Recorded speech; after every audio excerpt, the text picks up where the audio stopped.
साबित करती है साथियों, कि किसी समाज में जो परिवर्तन आता है,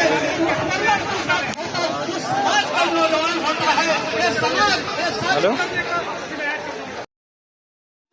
उसमें उस लड़ाई को लड़ने के लिए निमंत्रण नहीं भेजे जाते हैं। जिसका जमीन जिंदा होता है साथियों, वो कच्चे धागे में बंधा चला आ जाता है और अपने समाज के हक और अधिकार की लड़ाई लड़ने का काम करता है साथियों। और जिसका जमीन मरा होता है और जो अपने मान सम्मान और सम्मान को दूसरों के हाथ गिरवी रखा होता है साथियों, वो अपने घरों में अपने हाथों में चूड़ियां पहनकर वो कैरों की तरह बैठा होता है। और जो भी समाज के नौजवान आंदोलन कर रहे हैं, उन क्रांतिकारी आंदोलन को आप हल्के में मत लीजिएगा। अभी हम पारसी समाज के नौजवान लोकतांत्रिक तरीके से महात्मा गांधी के रास्ते पर चल के इस आंदोलन को चला देने का काम कर रहे हैं। अगर हमें मजबूर किया गया तो हम अपने सर पर कफन बांध कर साथियों सरदार भगत सिंह का भी राज,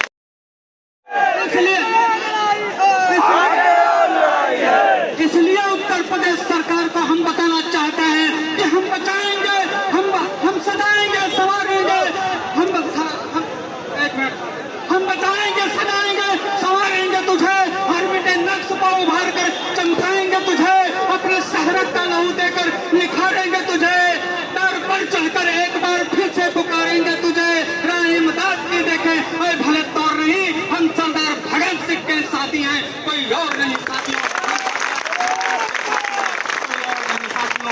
साथियों, आज जिस तरीके से इस लखनऊ की ऐतिहासिक धरती पर पारसी समाज के नौजवानों का जनसंवाद 1857 में क्रांति का आंदोलन चल रहा था, तो उसी में एक नाम था साथियों सरदार भगत सिंह का। सरदार भगत सिंह ने संसद भवन में बम फेंकने का काम किया था।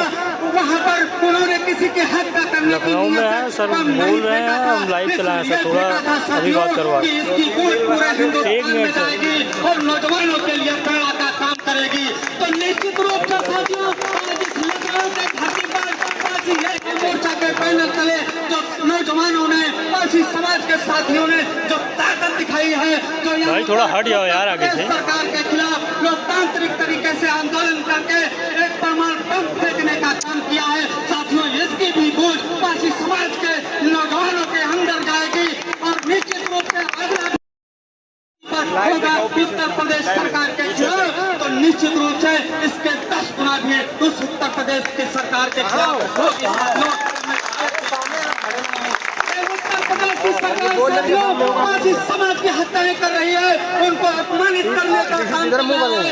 अभी देख लीजिए, एक स्टेशन का नाम महाराजा बिजली हो गया था, लेकिन कुछ शानदार आंदोलन करने का काम कर रहे हैं। अगर हमारी मांग को नहीं मानते हैं, तो जिस तरीके से पारसी समाज के लोगों ने तुम्हारी सरकार बनाने का काम किया है, अगर पारसी समाज तुम्हारी सरकार बना सकता है तो तुम्हारी सरकार उठाकर फेंक दी सकता है।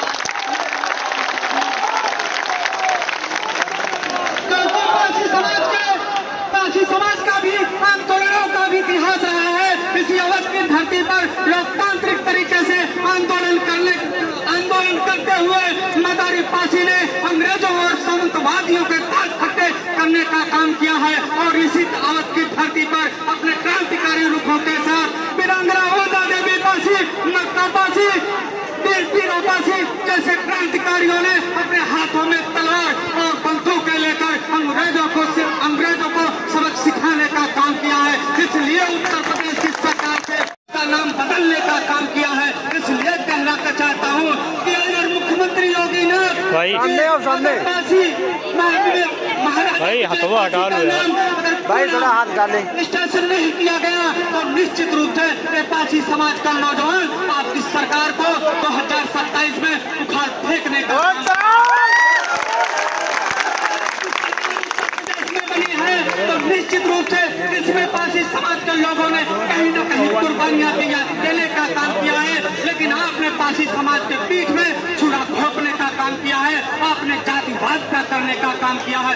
इसलिए कहना चाहता हूँ साथियों कि पारसी की जमीन लहू सारा पिला दिया, हम पे था जो वतन का कर्ज हमने चुका दिया, उनसे कहा एक चिराग जलाने को, इसी बहाने उसने मेरा घर जला दिया। किसी बहाने उसने मेरा घर जला दिया। इस तरीके से उत्तर प्रदेश सरकार ने पासी समाज को अपमानित करने का काम किया है। महाराजा बिजली पासी स्टेशन का नाम बदलने का काम किया है। वो साथियों पासी समाज के पीठ पे छुरा घोंपने का काम किया है।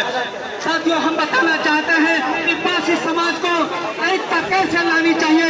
एक उदाहरण देने का काम करूंगा कि मंगेश यादव की इनकाउंटर पुलिस ने किया और उसके समाज के लोगों ने इतनी जबरदस्त एकता दिखाने का काम किया कि आज उत्तर प्रदेश की सरकार बैकफुट है साथियों।